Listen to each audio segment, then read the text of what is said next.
Every day, you essentially pay your dues by doing the harder thing when it's the right thing to do. So, when you start out as a young head coach, you just believe in yourself that you can do all those things on your own. And I'm gonna I'm gonna jump down there and make our strength and conditioning better, and I'm gonna make our training room stuff better. And you're still going through your strength staff and your training staff, but and you do, you make a small improvement there. But then as you become older and hopefully wiser, what I've learned is, you will never be as much of an expert as the people that are living that on a daily basis, right? Mm. So, like, for example, like I went to business school, but I'll still have somebody manage my finances, right? Because they are doing that every single day. They're in the stock market.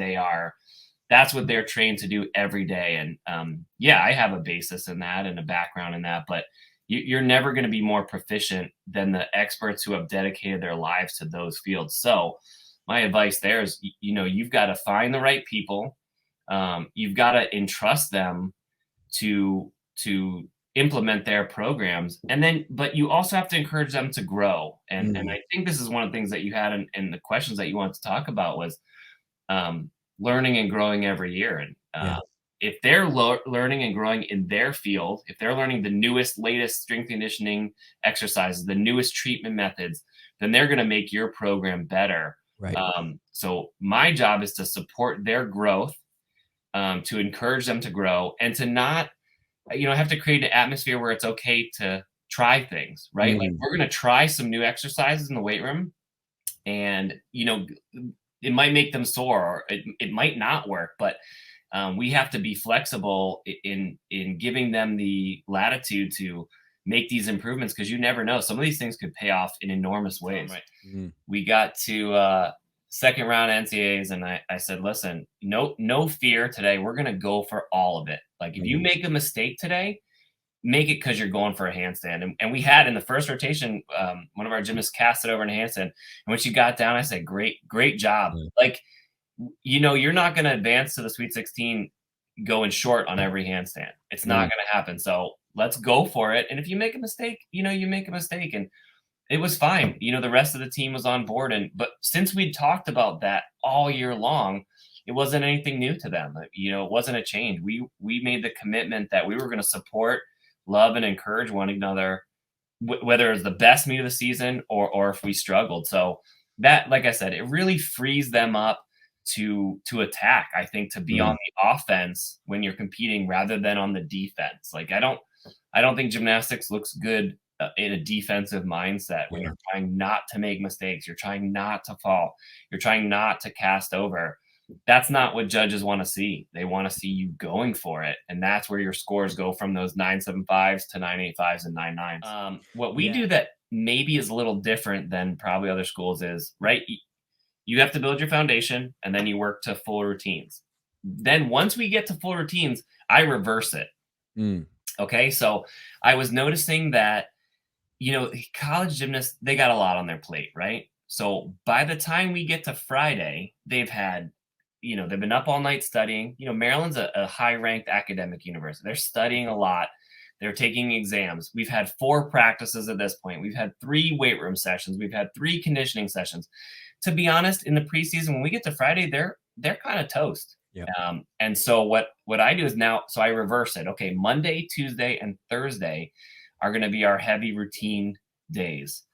And then Friday, that's when we're going to focus on 2 categories. One, it's going to be drills and shaping and individual skill work. Okay. And what I found is routines take an enormous amount of energy and focus, but drills don't.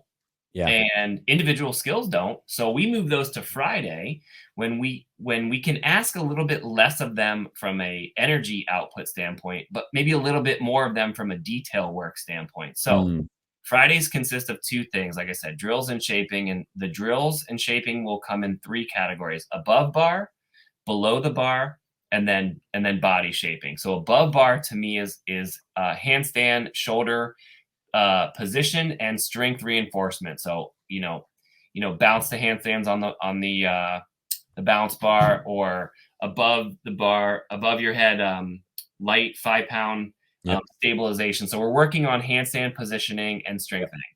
Below the bar is tap, shape, and timing reinforcement. A lot of things you see coming into college is gymnasts that tap at the wrong time or don't tap at all, which makes you can do a double tuck out of that, but you'll scoop and pray dismount. Yeah, right. But E level, the full in, the double layout, double Arabian, those skills are out of reach if your tap isn't correct and at the right time. So all of our drills below bar will reinforce tap, shape, and timing. And then the third section is shaping. So we're focusing on the arch position and the hollow position, and making sure that it's done in the upper body, not the lower body, not in the hips. And then for me, that's important because almost everything in bars and almost everything in gymnastics is those two shapes, hollow and arch, and how efficient you are going from one to the other, right? How efficient you are going from arch to hollow and hollow to arch. I mean, that's what a tap swing is. That's what a double layout is. That's what almost every skill in gymnastics is, with a few exceptions. So that's part one on Fridays. We're doing drills. And then part two is, like we said, individual skill work. I'll say, pull up the video from this week. Show me, pick a routine and show it to me. And together, let's identify areas of deduction. Okay.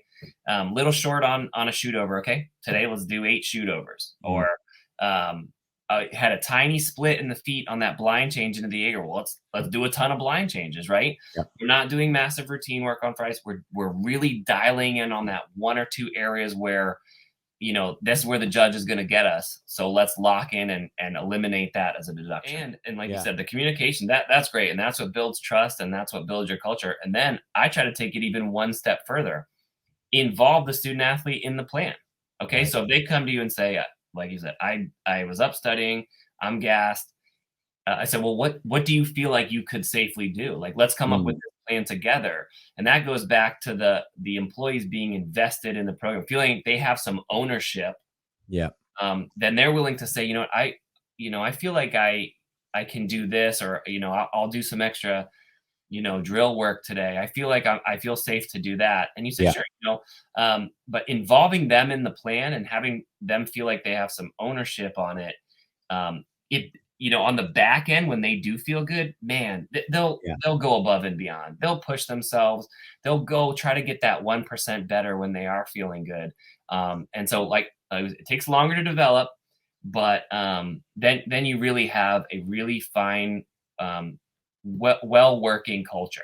Yeah. We'll take this full circle back to woodworking, which is if it's harder and takes longer, it's probably the best way to go, right? 100%. All the shortcuts in woodworking usually lead to either a bad product or missing fingers. So